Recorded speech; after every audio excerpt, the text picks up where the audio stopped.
Hello, everyone. It's Charles again with smarterwaytoapply.com. Here, we're laser focused on, trying to promote the trade, encourage youngsters to enter the trade, and, people who are looking for a career change.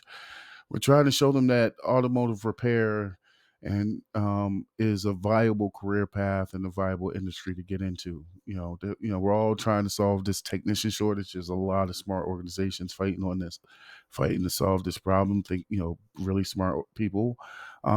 Here at smarterway to apply.com, we just want to throw our 2 cents into the conversation. So this is, we've been talking a lot about hearts and minds. Like I said here, we don't necessarily believe it's a people problem, it's a hearts and minds problem. Getting youngsters and the younger generation to want to become um automotive technicians and seeing that as a viable career path, right? That's what we see here, as the problem at smarterwaytoapply.com, as one of the problems, right? And so um, part of that is branding, right? And understanding what youngsters look for these days, as they start to think about what they want to be, what they want to be in their career. So let me throw this idea out there, like the global passport, reframing the automotive career, transforming the pitch from local stability to international freedom, a strategy for the next generation of talent, right? So, yeah. So uh, now let me address the local stability thing, because that's an important selling point currently in a lot of, um, you know, in a lot of recruiting efforts in the automotive repair industry, is the local stability point. Like, hey, it's a local job, it's stable, you can build your life here, right? But that's not, the research says that's not necessarily what kids look for these days. So let me go to the next slide and see what we get here. The attraction gap, right? So remember, hearts and minds. That's the thing. We're trying to win the hearts and minds of youngsters, competing with other career paths, other industries, to let them know that automotive repair is sticky, and it's got a great future. So the attraction gap. How do we attract youngsters into this field, right? What do they want these days, right? Help wanted stability. That's the old pitch, right? 70% of Gen Z lists freedom to travel as a top priority. Candidates aren't just rejecting the work, they are rejecting the lifestyle. You see, these Gen Zers coming up, they want, what's sexy to them is flexibility. They want flexibility. They want the ability to travel if they want to, or move their family to some exotic place and still earn a living and all that, right? So that's what Gen Z wants, according to the research. Let's go into the next slide. The hardware advantage, right? See, this is where we have the advantage. I think this is where we need to kind of drill into. Um, recall to the office is saturated. Office jobs, software coding, technical jobs like that, white collar jobs are being recalled back to the office. So there's not as much flexibility to work from home, in these sort of in this sort of industry, in the white collar space, right? There's high demand in the automotive technician space. First of all, right, that's one great thing, and you can't outsource. I'm sorry, physical a physical repair. Remote work is being recalled, right? That's one thing that would attract Gen Zers. Well, I get to work from home. Well, not so much these days. Entry level coding is saturated. That's true. High tech machines require physical presence, right? So um, although automotive techs require physical presence, right? Well, the work from home advantage is being recalled, right? Youngsters who are interested in coding and things like that, AI is taking over those jobs, right? So there be youngsters wanting to Gen Zers who want to enter into that sort of field. They no longer have as much flexibility as they used to have to work from home, and there's not as many of those jobs around because of AI. However, the automotive industry is protected portability, right? The skills of automotive technician is transferable around the world, wherever there's a running vehicle, there's going to be a technician needed to maintain and make sure that vehicle is in safe working order. Let me go to the next slide.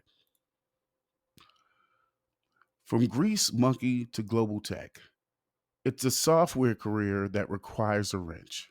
100 million lines of code in a modern vehicle, modern luxury vehicle to be exact, more than a F-35 fighter jet, right? Look at this.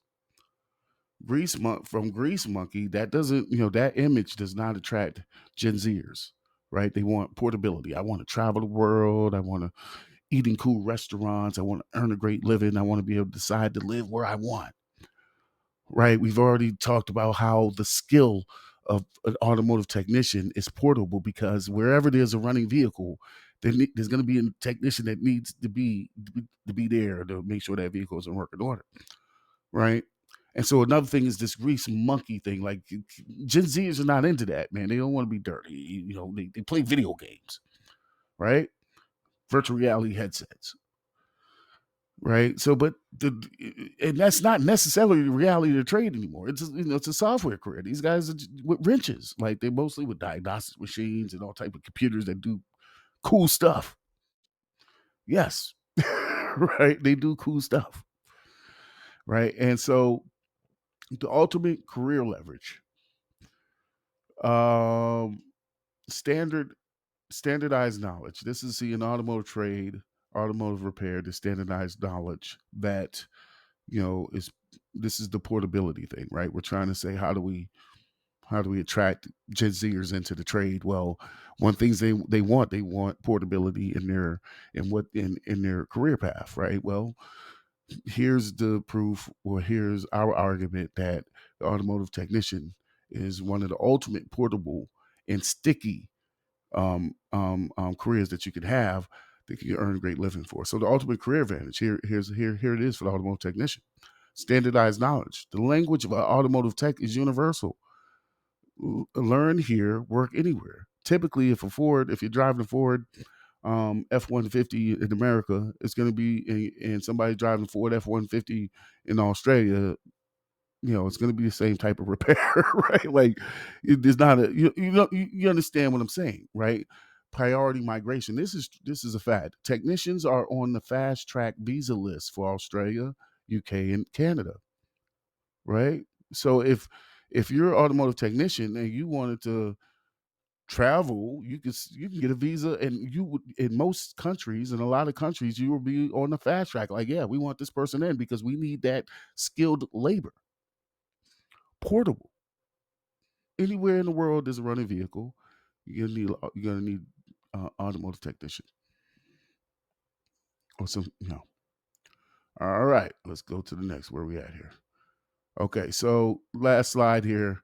So our argument, and we may be wrong. Like I said, we're just thinking about this stuff as everybody else is, and we're throwing our ideas out there. Stop selling. Stop. What does it say? Stop selling a shop. Start selling the world. If you want to attract the next generation, prove that a career in your bay is their ticket anywhere. Right now, that's a scary thought for a lot of shop owners, especially independent shop owners. When you got a great guy there, you want them to stay there, right? You don't want them to get any ideas that they can travel the world, right? And that's fair, right? And a lot of that depends on the environment that you provide in your shop. Is that person a happy worker? Is he a happy? I mean, is he happy? Is he a happy employee? If he's happy, the likelihood is he's gonna stay. He's not. He doesn't have ideas, or he or she doesn't have ideas of traveling the world. But in order to attract the technicians, you're gonna need 2 years down the line, or even right now, because there's a technician shortage right now. But as we get these in order to attract those technicians that your shop is going to need a year from now, a couple years down the line, right? We have to attract more people into the trade. There's plenty of people. We have to win hearts and minds, right? And so we have to understand what is it that kids look at, as they think about what they want to be when they grow up. right? When they start thinking seriously about, hey, I want to be a doctor, a lawyer, I want to be a software engineer, yeah, I want to be, wh- wh- how can what arguments in automotive repair, what arguments can we make to attract those kids, right? Because you're going to need technicians down the line, and the people coming out of the, Gen Z's, they're, we saw 70% of them, they want to travel. So we got to show how what they're learning is portable. So travel and earn. This is important. I missed this earlier. Travel and earn 4 to 6 years faster than college peers, right? A couple of videos ago, I did the economy of doing the trade versus a 4 year degree, and so for travel and earn 4 to 6 years faster than any of their college peers, right? If you stack what a automotive engineer, automotive technician does up against you know, you know, uh, a BI analyst, a data engineer, something like that. They're going to make a master tech, and that engineer is going to make about the same money, right? And that master engineer, they are now being called. Not the master, the data engineer is now being called back into the office. So now their job is not as portable, right? Because they have, they got to be in the office, right? And although the technician, the master tech, needs to be at the shop, that evens that ground out, right? You have to be at the shop, well, they have to be in the office, and you can make as much, you can make it faster, and then you can your skill set is anywhere in the world is a running vehicle.